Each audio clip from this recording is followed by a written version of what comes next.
Good morning, everybody. I'm here with these Grandpa logbook kits, and I'm just going to do a quick video to kind of tell you what to do with your kit when you get it. Some of you will know, most of you will know, all of you may know. But if you have any problems, I don't want anybody to ever buy a kit or anything else from me and not be satisfied with it. So if you have any problems or any trouble putting it together, all you have to do is post to me on the grandma page and tag me, or you can even send me a private message. You can post a picture of any problem you're having on the grandma page, or you can send a private message to me with a picture in that. So don't worry about these kits. I'm worried, but don't you worry. I want everybody to be able to pull this off. These are very tedious, but I've done the worst or the hardest part. And it's the sanding and getting the look there. That is so soft. I don't know why these papers are so soft, because the papers in most of my books are crunchy. But this was a God thing also, I guess, because this book feels old, and I've done nothing extra to it. No oiling of any kind, nothing. It just feels like an old book. So this is just one I've kind of got started. I've got several off. So this is what I'm going to ship out today. Let me put that right here. The one that's going to Australia, whichever one that is, and there may be two. Another lady has messaged me, but I'll have to make some more for that if I get any more orders today and tomorrow. Today and tomorrow, I will be working on the completed books, the orders for those. And then as soon as I get those shipped off, oh, there goes my scanner. As soon as I get those shipped off, I will be on the bags, the filled bags with the poems, the quotes, the little stories and things that I had in Tina's kit. There's several wanting those. So I'll get those off, get those done as soon as I can. I don't know if I can get that all done by the end of the week or not. I just have to see.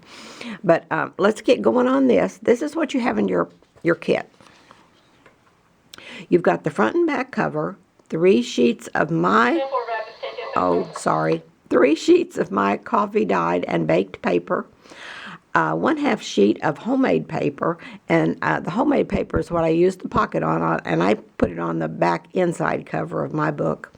So you've got that, and you'll have a lot of that left over because it just takes a little piece, but I thought since it was homemade paper, I'd go ahead and give you a little bit extra on that. A 1/2 sheet. You have twine and jute both in here, so you can use either one you want for your binding down the side. I put one sample page in there, and I'm going to take one of these apart and show you just so you'll see. But you've got one page like this in there just so you can kind of see what I did. You have a 1/2 of a pencil in here, a little pencil, and what I do is just buy a package of pencils at the dollar store. I don't know how many's in a package for $1. I can't even remember, 6 or 8 at our dollar store. And I cut those pencils in half at my husband's workshop, and I sand them on his sander, and then I stain where I have sanded off the paint. I stain the little tip and everything. So that's what I do with that. Let me open this one up now and give you a peek inside. They're tied in jute. Normally on my packages, I like to send a few extra things, but on these, I'm not going to, because I'm going to try to put these in a manila envelope. I'm going to wrap each one in tissue paper, so it will stay together.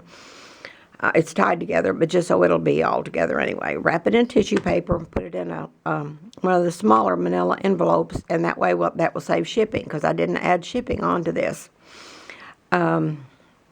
Let's see, let's just get in here and see. So I do put the Sweet Annie in almost everything I do anymore. Everybody loves the Sweet Annie. I cannot send it out of the country anymore because I sent a book to Rhonda and her, or a kid, a bundle or something. Fabric bundle is what she had, I think. And her package was opened by postal inspectors. So we have to be careful with that. No more Sweet Annie out of the country. But all those going inside the United States will have a little bitty thing. And I put it in the little tissue paper, so because the seeds will drop down in there, and they may drop down in your envelope just a little bit. But if you want to plant some of this, all you have to do is save this until spring. And in the spring, just put you a coffee can or anything out in the sun, a pot if you have an extra flower pot. Just a small one is good enough. put a little bit of soil in there, sprinkle these seed on top, just a few of them even. Sprinkle on top of the soil. Sprinkle it just a little bit every day. Just spritz it. Don't get it real wet. Spritz it a little bit every day till they start popping through, and they will look like tiny, tiny, almost storybook ferns. They're so cute when they come through the ground. They're tiny. And they will grow. Then when they get about an inch or two tall, you can transplant them into your garden after the danger of frost and all that. So that's how you do that. We'll talk about that more in the spring. Let me know if you have any problem. So everybody in the United States getting one of these packages or any of my books will have a little bundle of Sweet Annie. There are 2 ties in here. This is a twine tie, and I've aged it. This is a jute tie, and I've aged it.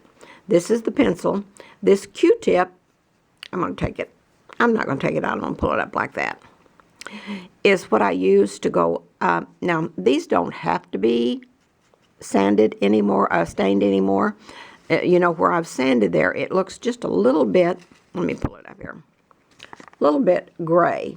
And I didn't want the gray on mine. I wanted, on the ones that I've made, I wanted a little bit darker.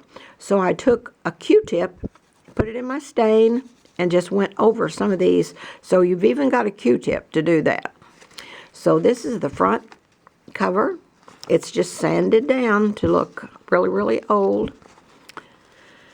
And there's the inside. Whoops, I got that turned wrong side out. There's the inside, and this inside back page is where I put my pocket. You can put yours wherever you want.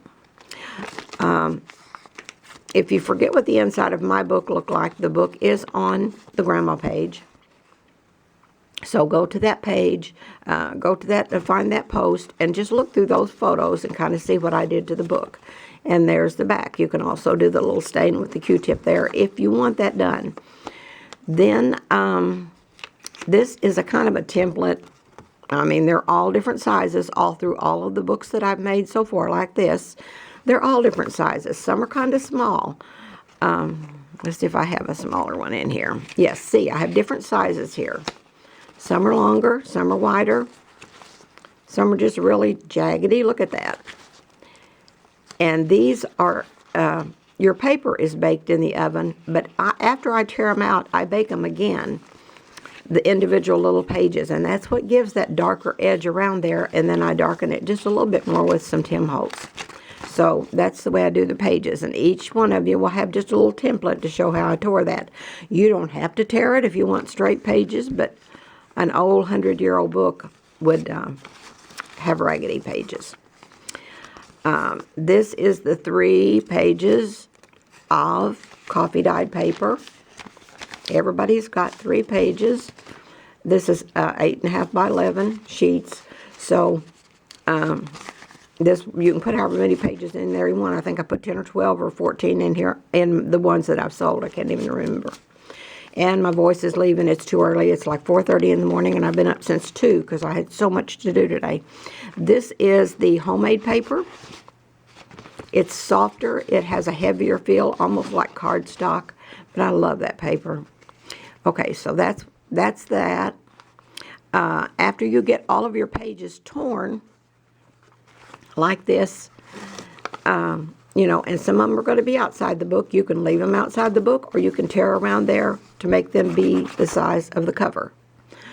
But after you get all of them in there, then you take, I folded a paper bath towel and put it on the table, and I just put my book and the pages, and I used an ice pick. My husband gave me an ice pick when I first started doing books 3 years ago. He had several in the barn, an old antique ice pick, and I just set these on a heavy towel, and I poked my 3 holes down in here, and then I would just kind of wiggle that ice pick around a little bit to make the holes big enough that this jute or this twine would go through there pretty easy. So that's what you do with that. Let's see. So after you get all the pages in there, you poke the holes in there, then you put your twine or whatever in there. If you're going to put anything on your pages, you can do that before you secure them in your book if you want to. I do that. I do the any decorating that I'm going to do. And I used old images for my books. And the way you find the old images, I had some, but the way you find them is go to Pinterest is the best place, or you can go to Google and just search for free printable images.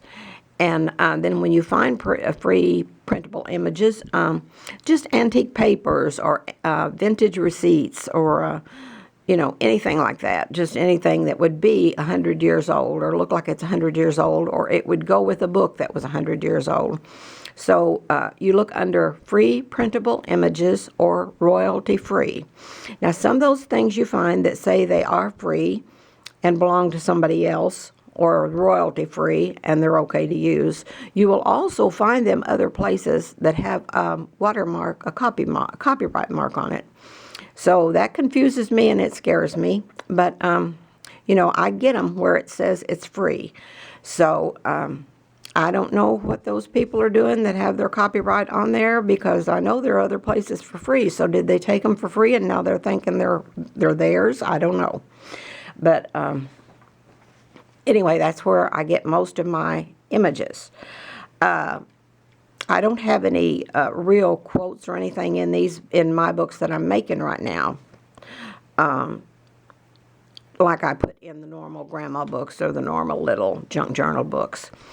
I do have a few, 2 or 3 poems in the ones that I have sold that are just old poems, and they're more something that Grandpa would have kept instead of something that Grandma would have collected. So you'll know those things when you see them. And again, you can go on the page where I posted the pictures of the inside of my books and my Grandpa logbooks, and see what kind of things I put on the inside. When I got done with it, I was doing tools and things on the inside. Grandpa's logbook that he carries in his pocket, or did 100 years ago. And it was just things about tools and templates and patterns and that kind of thing. And when I got it done, I thought, this does look old, it does look good, but it has no personality. It has no character. Oh, I'm going to mess around and knock that camera over. So I thought and thought and thought. I didn't know what to do, and I was just kind of looking around in the royalty-free stuff and all that. And I saw some old-looking beekeeper images. And I thought, bingo. Back in the day, 100 years ago, it was common for grandpas and dads to be beekeepers and do that kind of thing, more homesteading type things. So I put a few beekeeping things in there, and it just immediately came to life.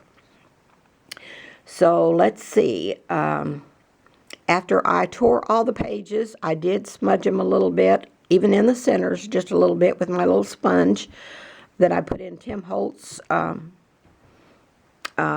I use Tim Holtz walnut ink, or Tim Holtz vintage photo. I use both of those in all of my books. I think that's just about it. I'll get these off today. If anybody still wants one, holler today and let me know, because today and tomorrow I'll be wrapping up what I have on these logbook kits. And then I need to start immediately. Oh, there he goes. That's my deputy. We're a small county. That's my deputy. I'll be wrapping up on these later today or early tomorrow, and then I'm going to start on the completed logbooks that a few want, just a couple want. So just tag me on anything. Tag me on the grandma page and ask me about it. If you have any questions, always reach out to me. Don't ever hesitate, because I don't want you to take anything from me or buy anything from me and then not be satisfied with it or not know what to do with it or anything. So, okay, that's it. I got to get this thing posted, get it uploaded. I'm going to get these wrapped and off to the post office this morning. And most of you should have it. This is Tuesday. Most of you should have it by Friday or Saturday. The one to Australia will take a week or a little more, maybe 2 weeks. It just depends. So, okay, that's it. If you have any questions, just holler. Thank you all so much for watching. I hope you all have a super duper grand and groovy day. Go out and make this one of the best days you've ever had. And I hope you spread a little kindness and get a little kindness absolutely everywhere you go today. Okay, Thanks so much, and I love you all.